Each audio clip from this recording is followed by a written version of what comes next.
Alright, welcome to your virtual walkthrough on your used 2013 Raven. In this video we're going to go over where everything is and how you use everything and some basic maintenance. So we're going to start in the back. We do have a ladder. That means it is a walkable roof. The factory designs it to be walked on. You are going to want to go up there every once in a while and check all the sealant, check the rubber material itself, and do your yearly maintenance on it. Once a year, do a rubber roof preventative maintenance. Do a spot seal on the roof. You're going to use white self-leveling. You're not going to want to use silicone or anything like that. The bumper caps, these come off. That's going to be the perfect spot to store your sewer hose. That way you don't have to store it in a compartment or anything like that. 30 amp short cord, this one is yours. It's going to come with the camper. You twist this on, and then you can even, if you want, you got to line the tabs up in there and here. Just keep twisting until it locks on. So someone would accidentally trip over it and won't get yanked off the camper. You got some stabilizer jacks, 2 in the back, 2 in the front. You're going to use those to stabilize the camper, get some weight off of it. Do not try to use them to level them. Do not try to pick up the camper with them. They're not designed to do that. You do have a storage compartment in here. Not pass through, but you get access to it from inside, from the bed. You got your cranks. One is for those stabilizers I was just talking about.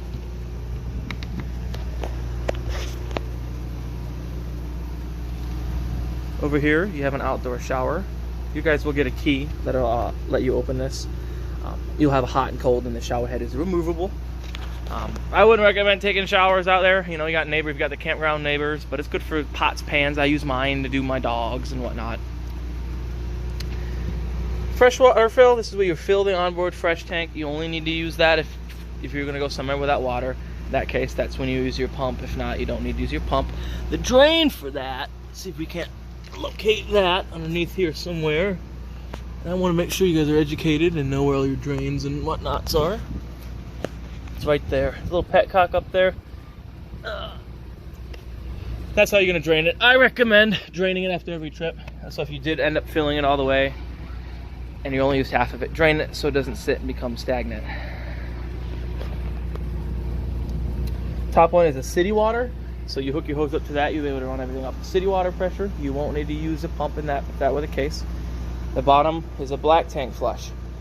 You can use that to flush out your black tank as you're dumping. There's a little like sprayer built into the tank, and it'll flush everything out. I recommend doing that every time you dump, just to keep the tank fresh. Got cable inlets, part cable. This one's usually satellite. The top one is usually satellite. Most places don't provide cable anymore, but sometimes you'll roll up and there'll be cable. Coming over here, this will be your favorite part of your trip, draining your tank. So you can see you got 3 handles, 2 grays, which are the smaller diameter tubes, or pipes rather, and then the black is the big one. They all drain off the same cap. Make sure your valves are closed before you take your cap off, and I recommend draining your black tank first. Let that get drained, and then do the rest. You'll flush out your hose.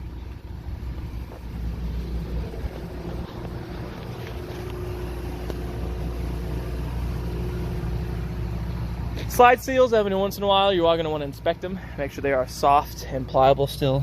These ones are in good condition. Once a year, I recommend doing a slide out maintenance.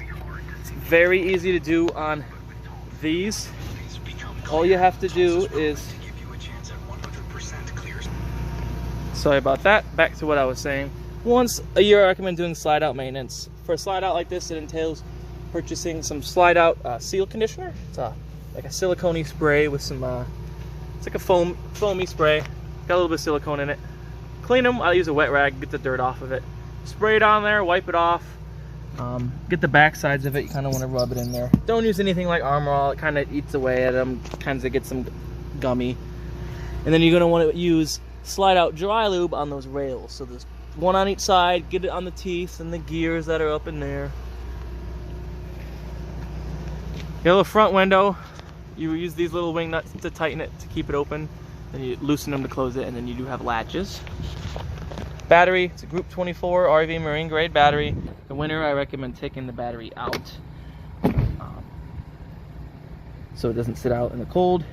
In between trips, I recommend disconnecting the negative lead so it doesn't, if you left some lights on, it won't eat your battery.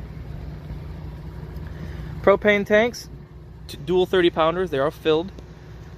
You can turn them both on. You have this regulator tucked back in there. If you see how it's pointing, if it's pointing to that tank like it is now, it'll pull from that one first. If that one were to get emptied, it'll start doing this one next.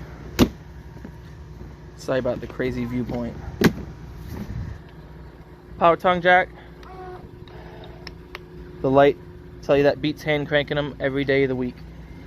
You have your chains. When you hook up, you're gonna, oh, before we go back, tongue jack. This is what you're gonna use to level your camper front to back.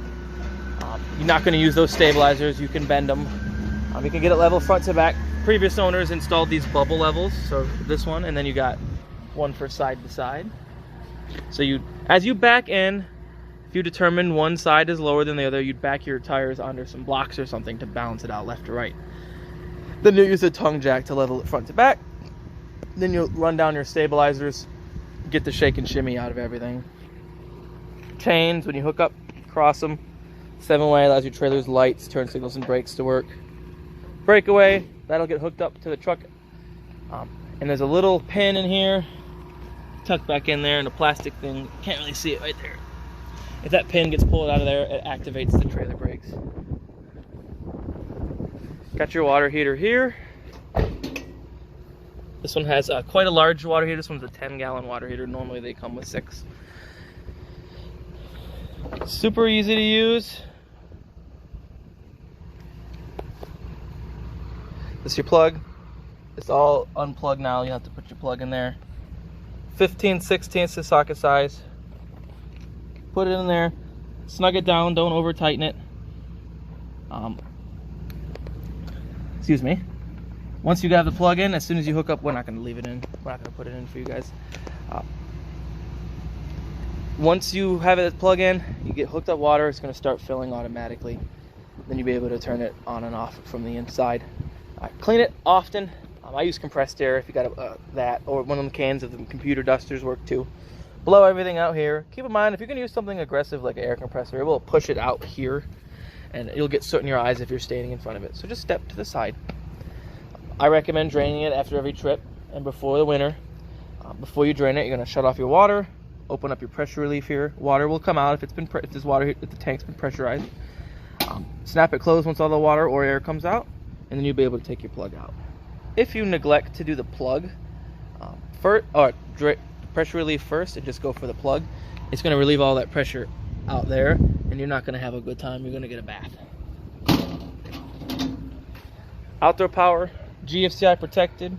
All your GFCIs are on the same circuit, so if you plug something into here and it trips, all the other ones are going to trip as well. Furnace, just keep it clean. Same thing with the refrigerator. Keep everything in there clean.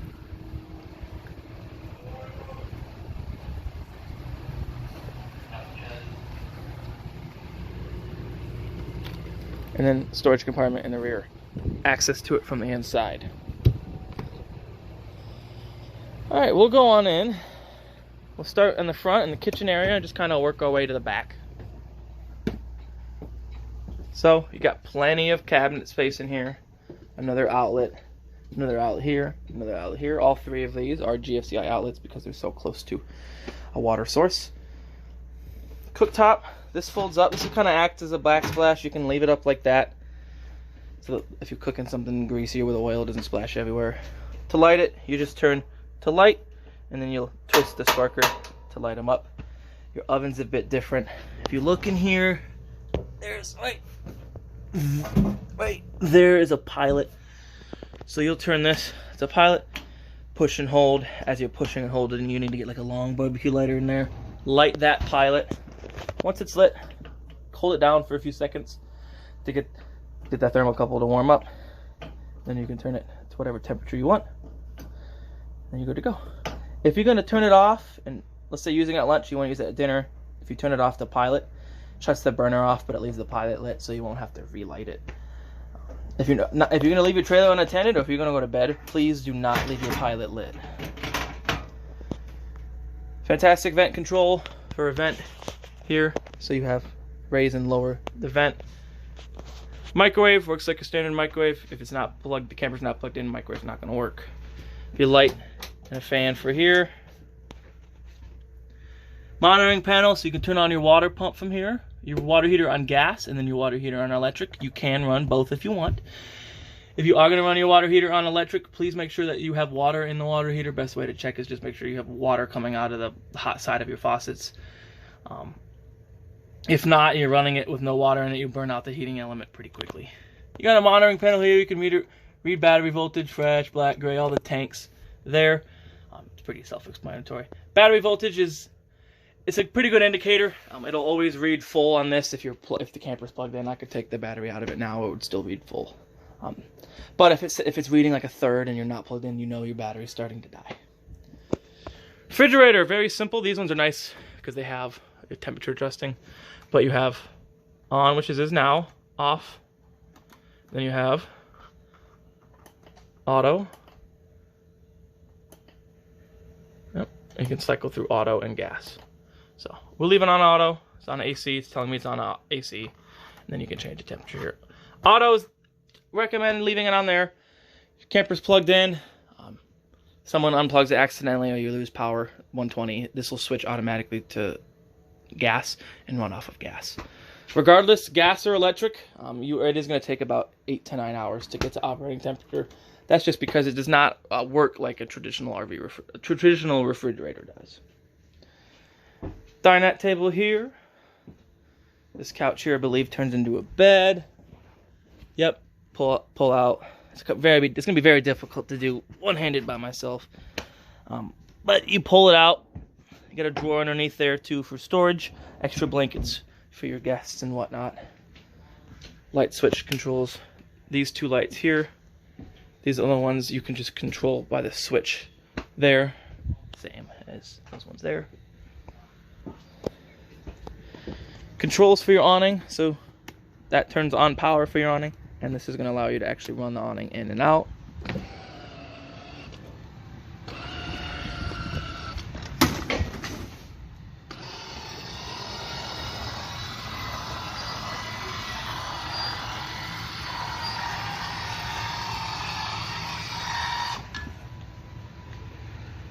Just like that, when you see that bare tube and the flap hang down stop.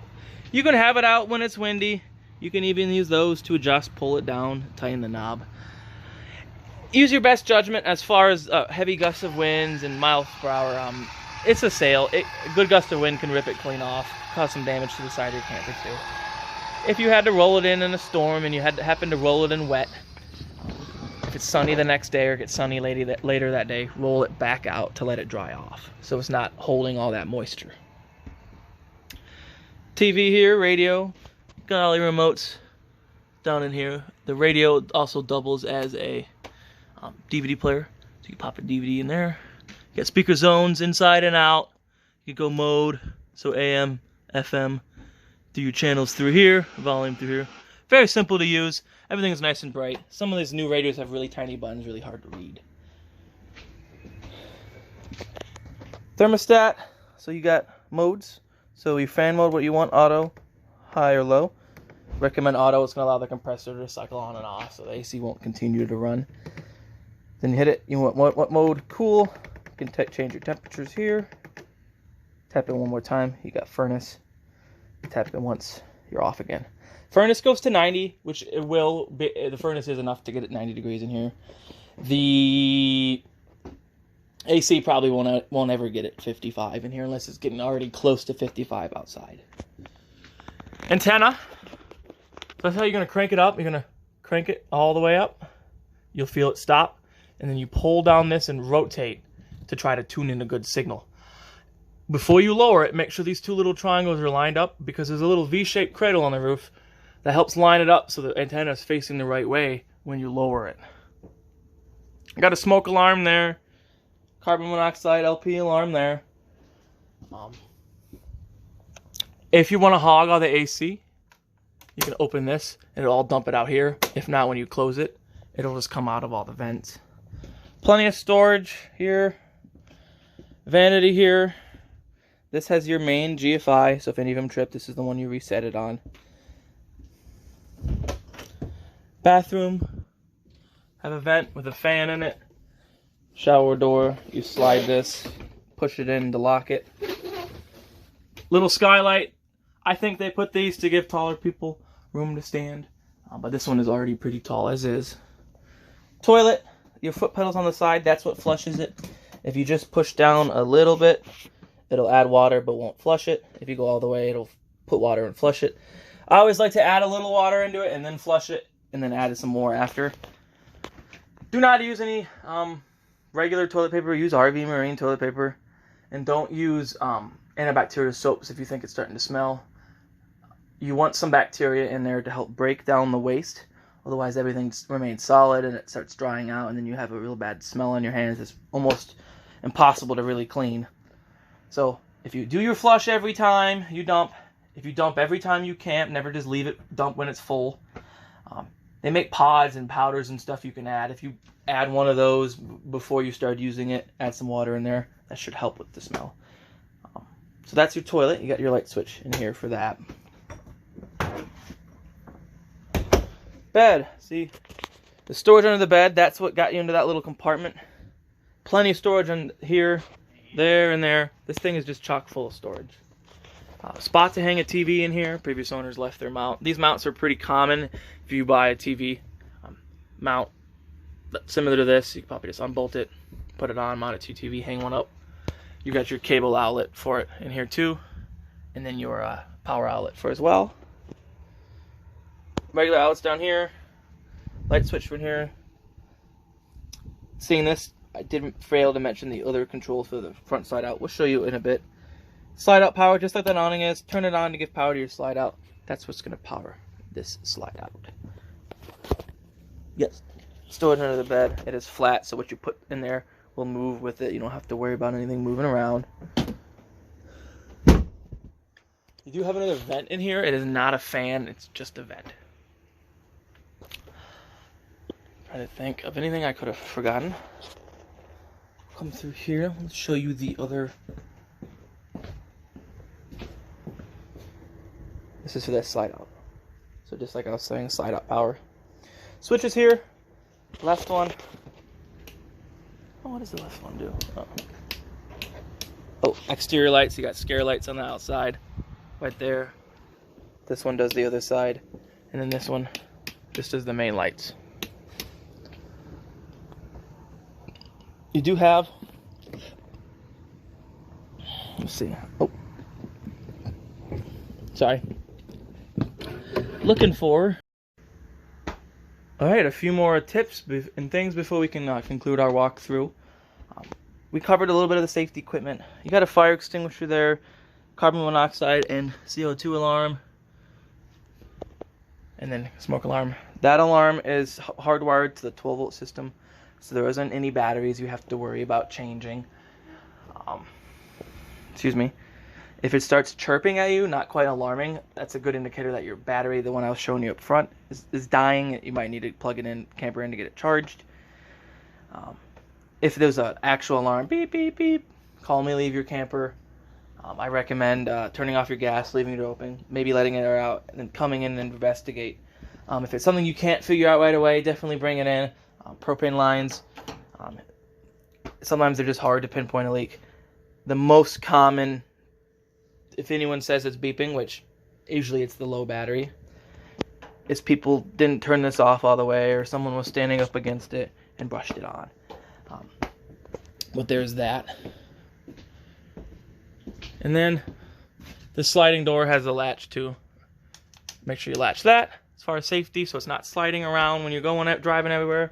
And then same thing with this chair, so they're not bashing around everywhere. All right. That concludes your virtual walkthrough on this beautiful Raven. I hope you guys really do enjoy it, get a lot of use out of it. This previous owners took very good care of it. It's in immaculate condition, so I hope you guys continue to get good use out of it.